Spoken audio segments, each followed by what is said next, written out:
Përshëndetje të nderuar miqtë e mi, ja ku po takohemi përsëri me videon e radhës. Këtë herë do të flasim për një protagoniste e cila sinqerisht është shumë virtuale.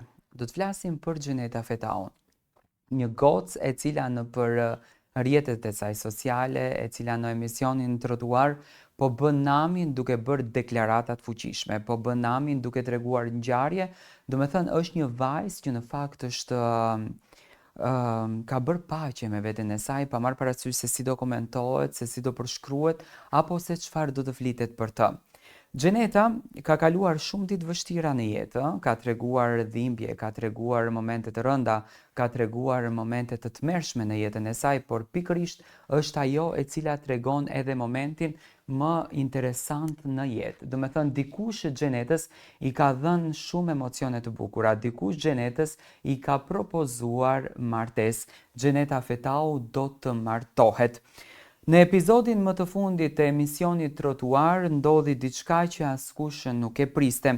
Gjeneta Fetau, një vajzë prej vajzave më të përfolura të momentit, ndau për herë të parë publikisht një detaj të papritur nga jeta e saj personale, një propozim për martesë të cilin ndryshe nga ç'mund të mendohej, Gjeneta e refuzoi. Në studio përballë moderatores Nevina Shtylla dhe të ftuarve të tjerë, Gjeneta shfaqet e qetë, por plot kuptim pas fjalëve të saj.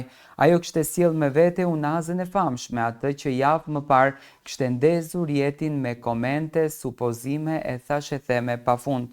Por këtë herë ajo vendosi të jap fund të çdo dileme. Me një buzëqeshje të lehtë, Gjeneta e pranon.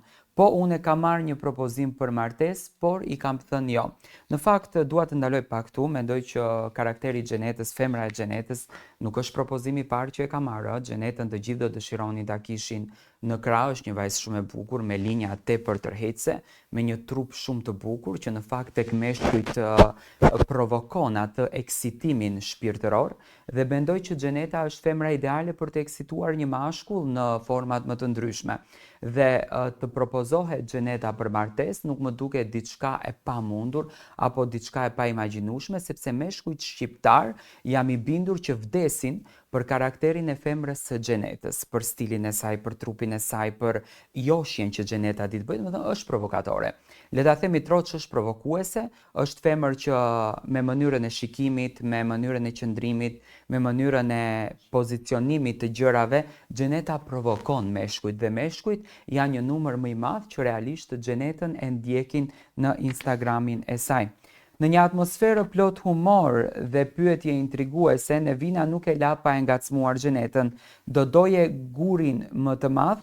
Dhe përgjigjja e Gjenetës ishte e qartë dhe e thjeshtë, por plot me domethënie jo, do doja një person tjetër. Kur flasim për gurin, që mos e keq kuptoni, bëhet fjalë për gurin e unazës, pasi që normalisht Gjeneta nuk do propozohet me unazë të thjeshtë. Unazat e Gjenetës gjithmonë janë unaza diamantesh.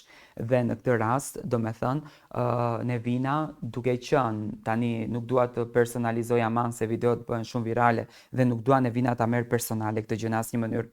Por duke qenë që gocat e ekranit janë materialiste, dhe këtë e them publikisht, gocat e ekranit janë materialiste, luftojnë vetëm për të fituar në golf, luftojnë vetëm për të fituar në celular, luftojnë vetëm për të marrë në unaz, nuk është se janë goca që besojnë në dashuri dhe veprojnë me dashuri.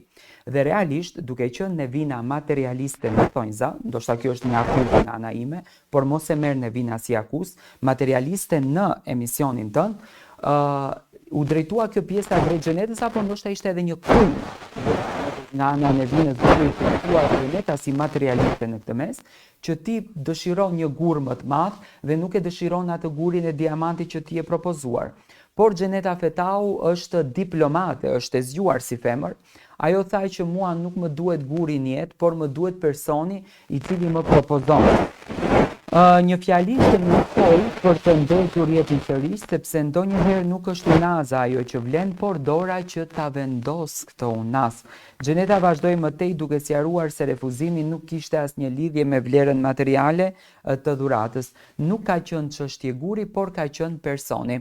Mendoj që Gjeneta ka aq famë për ta marrë një unaz me gur diamanti, nuk e ka fare problem, sepse njerëzit janë të etur, domethënë, për të bërë dhurata të këtilla, dhe unë i dua këtë një dhurata të këtilla.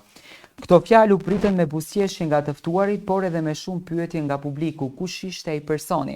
Ne shqiptarët jemi populli më kureshtar, ne pos ju futëm tjetrit në dyshek s'kemi bë gjë. Qëllimi jon është që tjetrit i futemi në dyshek. Ta kupton ç'a bën ai, ta kupton me kë është ai, ta kupton kush është ai, dhe normalisht lindën pyetjet e mëdha se kush është personi i cili është me Xhenetën. Kush është ai djalë që Xheneta në fakt do të ndante bogatin, që Xheneta do falte emocione, që Xheneta do jepte pasione e gjëra të këtilla. Gjatë bisedës Xheneta zbuloi me humor se aktualisht është në një lidhje tjetër. Domethënë Xheneta është në lidhje dashurie, madje tregoi një detaj simpatik nga komunikimi me partnerin e saj. Unë t'i them shpirt se biseda ime me Ervinin isha duke ja thënë pak më herët se i dashuri im më ka heq bllokun nga java e kaluar. Tani kush është i dashuri i Xhenetës që Xheneta e paska pas, domethënë i dashuri Xhenetën e paska pas bllokun, ka hequr bllokun, për kë bëhet fjalë që nga ky dashur që ja paska hequr bllokun nga java e kaluar. Në një moment që shkatoi të qeshura në studio, ndërsa Ervin Kurti me batutën e tij të zakonshme reagoi menjëherë, jemi në rregull, ndërsa Nevina ndërhyri duke thënë mos ja vur bllokun kujt i the jo, apo nga këto deklarata që i bën ti her pas here. Por Xheneta e sqaroi menjëherë me qetësi, jo, kjo nuk është unas nga i dashuri im, do të thënë kjo unaza që është propozuar s'ka qenë nga i dashuri i saj, po të kishte qenë nga ai kisha thënë po. Kështu me shumë sinqeritet dhe pak humor, Xheneta Fetau rrëfeu një pjesë të vogël, por shumë domethënëse nga jeta e saj.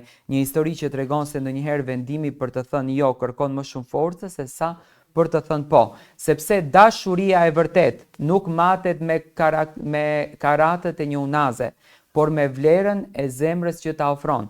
Dhe ndoshta pas këtij jo për Xhenetën, fshihet një po shumë e madhe, një dashuri që nuk matet me gur, por matet me ndjenja. Ky ishte momenti i Xheneta Fetaut në trotuar që u kthye në temë dite në rrjetet sociale, me një rrëfim që tregon se ndonjëherë për të gjetur të durin duhet të kesh guxim t'i thuash jo atij që nuk është më.